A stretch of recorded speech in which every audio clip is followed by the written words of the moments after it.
सरकार को पता है कि विंटर्स का समय है और इस समय जो है बर्फबारी हो सकती है, होने वाली है। तो सरकार को इसके ऊपर पहले से जो है प्रशासन को ऐसा कहा कि चाहे इलेक्ट्रिसिटी डिपार्टमेंट है, चाहे आपका बिजली डिपार्टमेंट है, चाहे और चीज़ें हैं, उनको चुस्त दुरुस्त करना चाहिए था। मगर सरकार की इच्छा शक्ति नहीं है।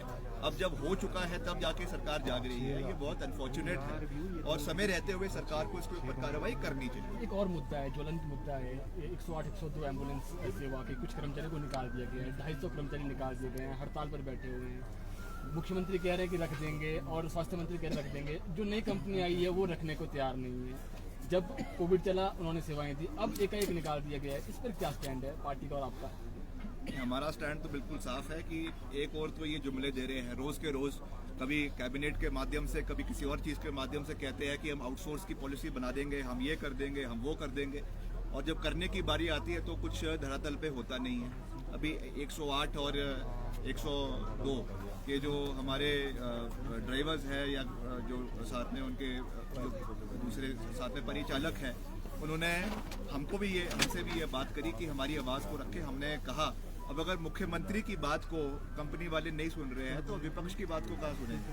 तो ये सब चीज़ें इसलिए हो पाई है क्योंकि the chief minister's office has been weakened by जो उन्होंने समय समय पे जो अपने फैसले लिए फिर वापस ले लिए, अफसरशाही हावी हो रही है। उसकी वजह से जो मुख्यमंत्री कार्यालय का एक दबदबा प्रदेश के अंदर होना चाहिए वो पूरी तरीके से इरेडिकेट हो चुका है और उसकी वजह से ये समस्या हमको देखने को मिल रही है। और जो जेसीसी के माध्यम से भी कई जुमले उन्होंने फेंके, वो केवल जुमले हैं। आज तक किसी भी, चाहे वो डीए बढ़ाने की बात हो, चाहे वो और चीज़ लाने की बात हो, अभी पुलिस कांस्टेबल्स के भी कई लोगों को उसका फ़ायदा मिला। कई हमारे जो 2016 और 17 के बाद की जिनकी रिक्रूटमेंट है उसके लिए कोई भी ठोस कदम सरकार ने नहीं उठाया है। इन सब चीज़ों को हम बड़े विस्तार पूर्वक देख रहे हैं, बड़े गंभीरता पूर्वक देख रहे हैं और हम अब चुनावी साल है, इस साल के अंत में अपने मैनिफेस्टो में हर मुद्दे को डालेंगे और हम जो कहते हैं उसको करके दिखाते हैं। जो भी हम इस बारी अपने चुनावी वादों में मुद्दे उठाएंगे उनको हम अपनी सरकार पे बनने पर उन्हें करने का भी कार्य प्रदेश के अंदर करेंगे। सर, चुनावी साल आप कह रहे हैं, बात कर रहे हैं, तो जितने भी आश्वासन अभी जो प्रदेश सरकार दे रही है, चाहे वो होमगार्ड को दे रही है, चाहे एचएम वालों को, एनएचएम वालों को दे रही है, आश्वासन यहाँ पर दे रही है, आपको क्या लगता है कि इस चुनावी वर्ष में उनके जो ये सिर्फ आश्वासन है, इनके पास बजटरी प्रोविजन ही नहीं है। हकीकत ये है कि आज 65,000 करोड़ के ऋण में ये सरकार डूबी हुई है। कभी वर्ल्ड बैंक से ऋण लिया जा रहा है, कभी IMF से ऋण लिया जा रहा है, कभी RBI से ऋण लिया जा रहा है, कभी NABARD से ऋण लिया जा रहा है। आप ऋण लें मगर साथ ही साथ प्रदेश में आप रिसोर्स मोबिलाइजेशन के बारे में भी जो है ठोस कदम उठाए। पैसा आपके पास तनख्वाह देने के लिए है नहीं और आप घोषणा पे घोषणा जो है वो प्रदेश के अंदर करते जा रहे हैं।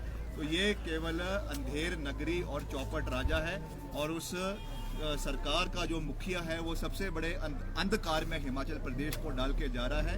मैं तो यही कहूँगा, अभी मंत्री जी सुरेश भारद्वाज जी पिछले 2-3 दिन पहले बड़ी बड़ी बातें कर रहे थे कि मैं पहली बारी हिमाचल प्रदेश में रिपीट होगी भाजपा की सरकार। देख लिया आपने क्या रिपीट हुई उनकी। अभी जो है जुब्बल कोटखाई में जमानत जब्त हुई है जहाँ के वो इंचार्ज थे। आपके 4-5 महीने भारद्वाज जी मंत्री पद के रह गए हैं। आराम से अपना समय बिताइए, रिटायरमेंट का पेंशन आपको वैसे भी लगी हुई है तो रिटायरमेंट का लुत्फ उठाइए।